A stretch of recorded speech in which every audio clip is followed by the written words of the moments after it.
Yun guys, nandito tayo sa gilid ng bahay namin. Siguro ang gagawin ko ay talong recipe. Kasi may mga talong dito. At saka hindi siya pang ulam. Ang gagawin ko siguro pang merienda, snacks, ganyan. Kasi kung tortang talong lang ang gagawin ko, papanoorin nyo pa ba to? Di ba hindi na? Karamihan sa inyo, marunong na magtortang talong. Kaya tara, tingnan natin to. Maliliit yata yung mga talong na to. Kaliit yata nito.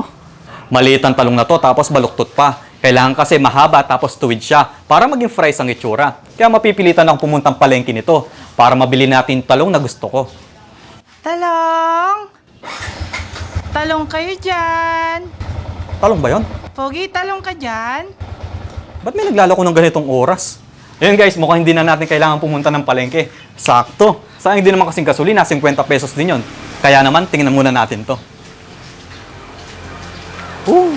Talong, talong, talong. Talong! Talong kayo dyan! Mayroon nga.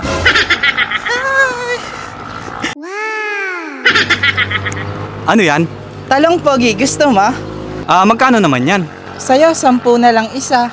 Bali, 50 na lang lahat. 5 piraso? Oo. Patingin ako malaki. Oh, malaki yan. Tara sa loob. Mainit dyan. Dito tayo. Katanghalian sige. tapat. Nagbebenta ka ng ganyan.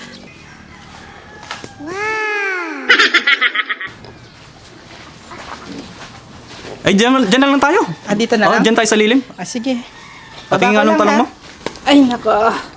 Ang hirap magtinda. Naka-rubber shoes ka pa. Kaya nga. Ang init. Sobra. Sige, bilhin ko na yung 5 na yan. Pakisupot na lang. Sige. Wow, nandun pa yung supot mo taga saan ka pala? Ba't parang ngayon lang kita nakita? Dyan lang sa barangay tinda. Kaya ako'y taga-tinda. Last mo na yan. Ano nga palang pangalan mo? Parang pamilyar ng itsura mo. Brianna. Brianna McGregor. Brianna McGregor? Oo, Parang may bakit? nakilala ako na Christiana McGregor. Ay, di ko kilala yon. Baka kamag-anak mo yun, ha? Ay, hindi ko kilala yon. Ay! Parang familiar ang itsura mo. Di ba ikaw si... Uy! Di ba ikaw si Christiana? Hindi. Christiana McGregor! Hindi ko yan! Putik na! Kabilis tumakbo. Tsaka mas maganda ako dun. Sige, akin na nga yung talong na yan. Eto na. Ay, yung bayad ha. Huwag Ma'am? mong kalimutan. Mamaya na lang ba yan? Yun nga guys, nakabili na tayo ng talong.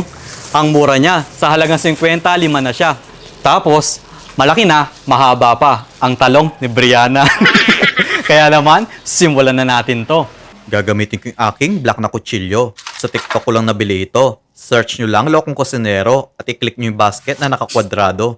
Hiwain na natin yung talong ko. Grabe, 1 taon na yung aking kutsilyo, matalim pa din ito. Pero sino ba ang mga mahilig sa talong sa inyo? Pa-comment down below para malaman ko. Baka matuwa ko at regaluhan ko ng kutsilyo.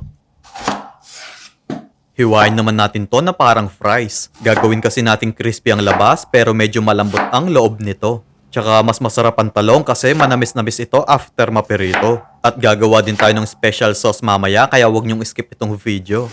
Pero first time ko lang magluto ng talong recipe. Kaya panigurado magugustuhan nyo ito. Dahil ngayon nyo palang matitikman ng talong, Nilokong Kusinero. Ang sagwa. So, kailangan muna natin itong banlawan at malinisan.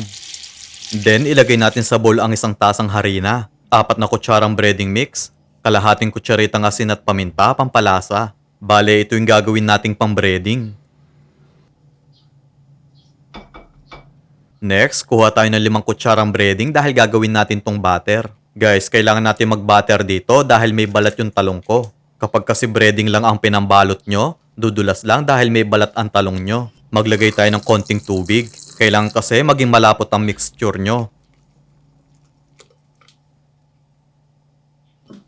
Ilubog natin yung talong dito.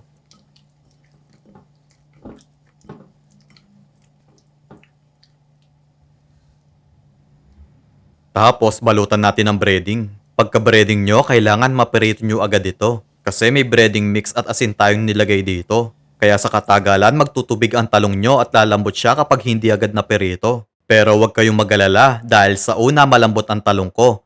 Pero titigas din ito After mapirito. Pirituhin natin yung mga talong into medium heat hanggang sa mag-golden brown nito. Huwag nyo munang gagalawin ng 1 minuto para hindi ma-wash out yung breading nyo.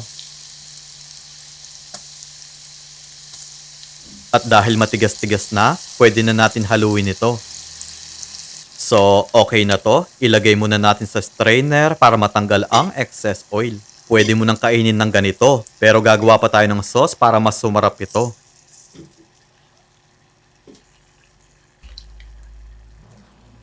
O, diba? Ang lutong ng itsura. Ipirito pa natin yung iba. Pwede mo itong inegosyo. Ang kagandahan dito, hindi mo malalasahan ang talong mo. Tapos masarap siya dahil may sauce pang kasama. Maglagay tayo ng bawang at asukal sa ating mayonnaise. Kalahating kutsaritang asin, kalahating kutsaritang paminta, at konting tubig. Haluin lang natin itong mabuti.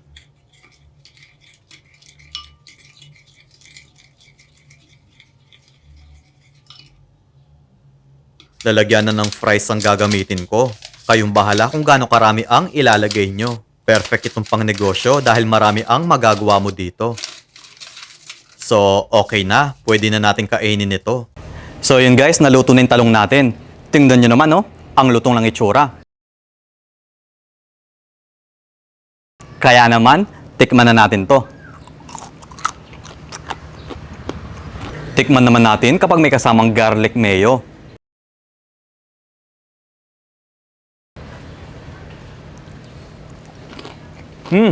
Mas bagay talaga to. Kaya try nyo na din ang recipe na to. Mura na tapos masarap pa. Kailangan medyo mahaba siya para maging kulay. Anong kulay? Guys, kung may request kayong mga negosyo recipe, mag-comment lang kayo sa video na to. Malay mo sa susunod yung request mo naman ang mailuto ko. Kaya huwag niyong kalimutan i-share at i-like ang video na to. At mag-follow na din kayo para ma-update kayo sa susunod na mga video. Maraming salamat po sa inyong panonood. Ingat po kayo palagi and God bless. Bye-bye. Bye-bye.